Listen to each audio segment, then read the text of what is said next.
I'm going to make this quick because this was bad on its own. We talk about something major that it might wind up happening because forget this game because this game was a lost cause. Okay, there's not much to talk about other than the Kalaware slam dunk that happened in the first quarter, which was awesome. The Heat getting their absolutely asses slaughtered by the Portland Trailblazers of all teams. So Joe Cronin getting the last laugh. A potential Heat comeback, which we all knew that was fake. Let's not deny it. I mean, let's be real. It was gonna be a fake comeback anyway. So why put an effort on tweeting now and say, oh, could they make this comeback? No, because knowing the Heat, they were not going to do so. But the biggest thing here is the Phoenix Suns. Okay, I want to talk about the Phoenix Suns and why we think it might be the last game for Jimmy Butler in the Heat uniform. All right, we'll talk about the box scores first. Jeremy Grant with 18 points with 3 3-pointers, 5 for 14 field goals, 5 for 6 in free throws with 2 rebounds, 1 assist, 2 blocks. Avjihad with 16 points with a 3-pointer, 5 for 11, 5 for 10 in free throws with 10 rebounds, so he has a double-double, 5 assists, 2 steals. DeAndre Ayton really hurt us with the Miami Heat.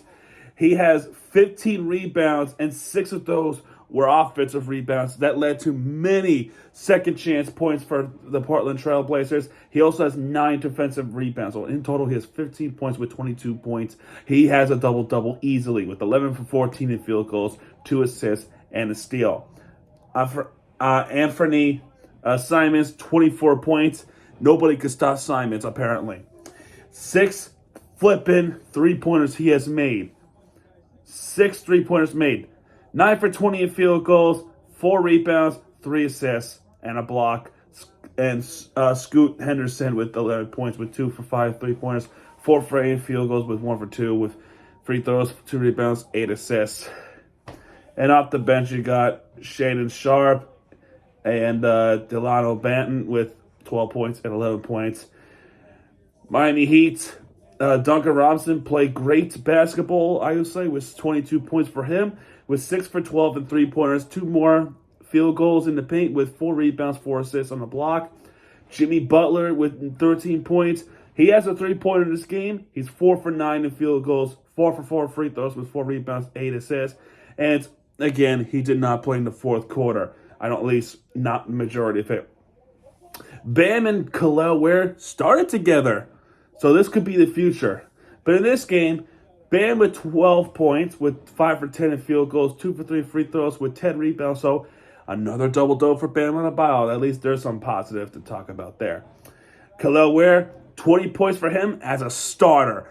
Yes, that's right. Khalil Ware making his first NBA start, and congratulations to him.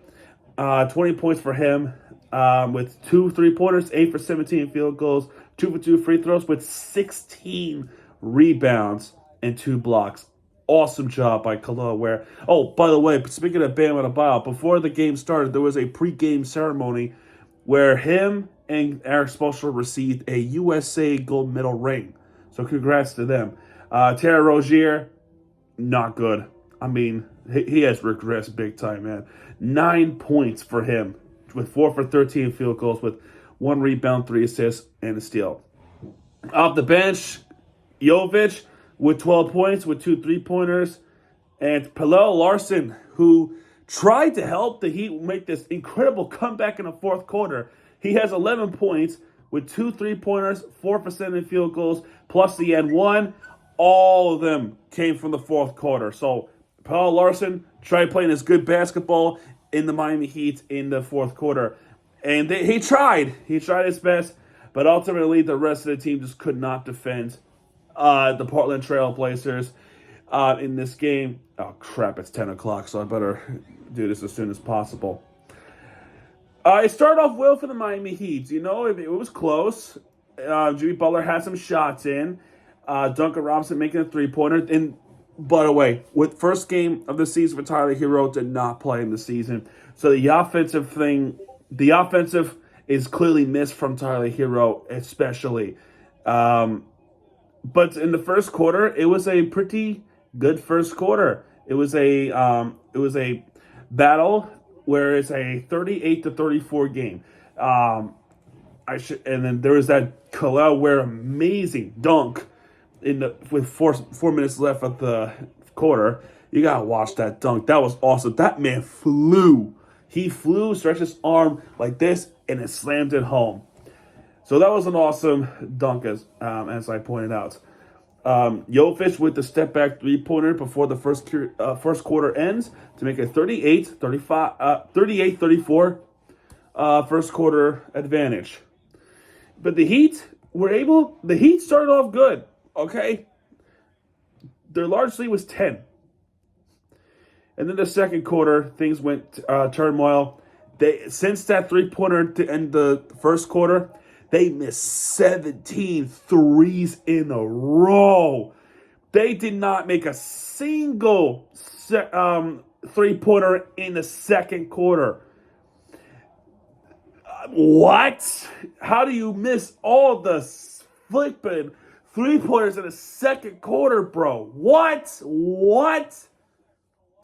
You gotta look at the box score yourself. It wasn't until the third quarter where they finally shot a 3-pointer by Kalel Ware.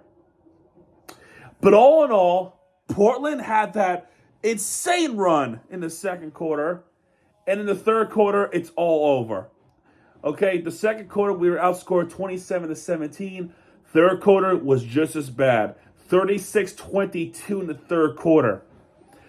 And then the lead was 97-73 before the third quarter ended. Sure, there was a couple of shots from Kalel Ware with the alley-oop layup, 3-pointers, another good dunk, and Palo Larson making a layup. Okay, so he did make a layup in the third quarter, but who cares? You're down 20 going into fourth quarter. And then the Heat came out flat in the third quarter. They were awful. They were not inspired. So whenever they need a leader, they will have a leader because Butler is not even in the huddle in the bench. And in the fourth quarter, there was a fake comeback, with Palo Larson, Duncan Robinson, Jaime Jaquez tried their best to make this comeback, but in the end, they just couldn't do it. They just could not get it up there. There was a block and foul challenge, and there was back in the first, it didn't happen, and then the who the hell cares? You lose this game 116-107. We have breaking news from the Phoenix Suns that they traded their draft picks to the Utah Jazz in exchange for 3. I think I'm going to double check real quick, but 3 first round picks. The Phoenix Suns have 3 first round picks ready to be in use. Why is that significant? Because now they have leverage to trade those first round picks to the Miami Heat in exchange for Jimmy Butler. They could also send away Bradley Beal to the Miami Heat, as well as those first round picks to the Miami Heat in exchange for Jimmy Butler. If that is the case, it's quite poetic that he ends this career in Miami, his Miami tenure, against the Trailblazers, who beat the crap out of us by a team that Joe Cronin refused to give Damian Lillard to us. It's quite poetic, to say the least. But if this is true, then this is Jimmy Butler's last game with the Heat against the Trailblazers. So that's why I pointed out the Phoenix Suns. There's also Milwaukee that they might trade away for Butler in exchange for Chris Middleton. I don't think that would be a good trade at all, but you just don't know. But whatever the case that may be, this could very well likely be Jimmy Butler's last game as a Heat because the Suns have those first-round picks from the Utah Jazz that are ready to be sent away to the Miami Heat for Jimmy Butler because Jimmy Butler is preferred to go to Phoenix Suns. Who do you trade for in exchange for Butler? Bradley Beal? Who wants... I don't know. That's probably the only one we can get. But now you have first-round picks. 3 first-round picks. You can't turn away the first round picks, in my opinion. If that's the direction they're going to go for, then this is a semi rebuild for the Miami Heat, and it sucks. It sucks how it ended.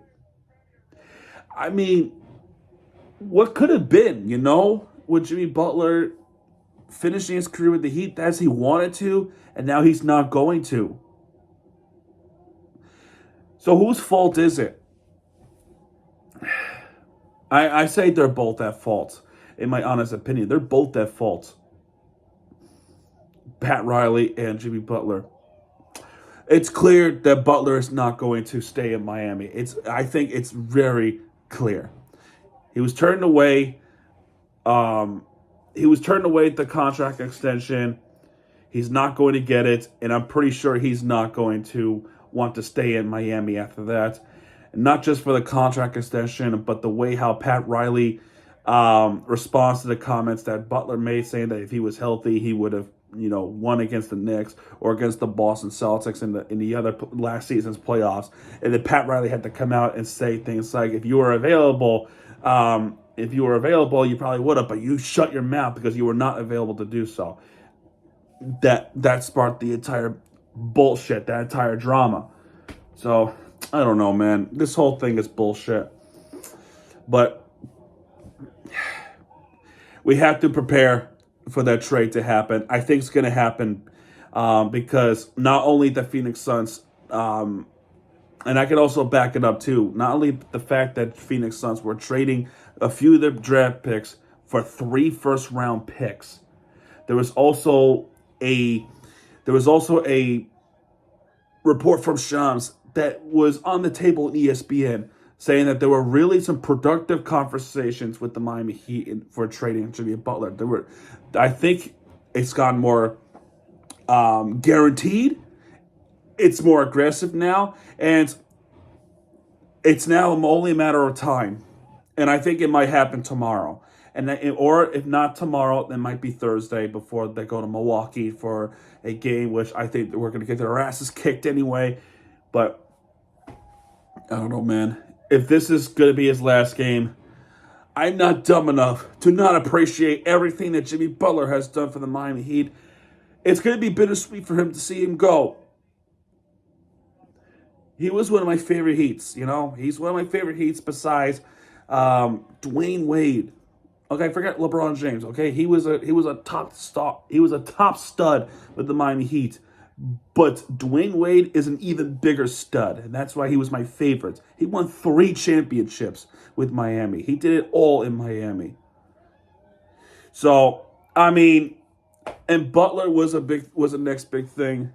And it's just sad that we're going to see him go. I would have loved for him to have that contract extension, and I would love for him to try more. In the event when he could have gotten that contract extension, but it will not be the case. So, Jimmy Butler, thank you for everything you've done for the Miami Heat. Thank you for the 56-point performance you had against Milwaukee. Thank you for the 40-minute plus performance in the NBA Finals in the 2020 bubble. Thank you for all the memories you made for the Miami Heat. Thank you, Jimmy Butler, for everything. To me, it's sad to see you go. It really is sad to see you go. I just wish there would have some solutions that we all could have come up with. Honestly. That's really all I'll say, man. All right, the Panthers game is on. You can probably hear it. I just raised the volume. The game just started, so I'm going to get started on watching this game, which is at 10 o'clock right now. They're playing against the Anaheim Ducks, so I'm going to watch this game, and I'll talk to you guys a little bit later tonight for this recap. So that's going to do it for this recap. If you like this video and not the game, because I think the game was horrible, hit the like button, subscribe for content anyway, because Miami Teams, you guys are back, and when it does, hit it right there with your favorite team that you deserve. Once again, Butler, thank you for everything you've done in Miami. I'm sorry that you were taken for granted, and I'm sorry it didn't work out for you. I'll always remember the good times that I remember you with the Miami Heat. within these seasons. I'll remember forever, man.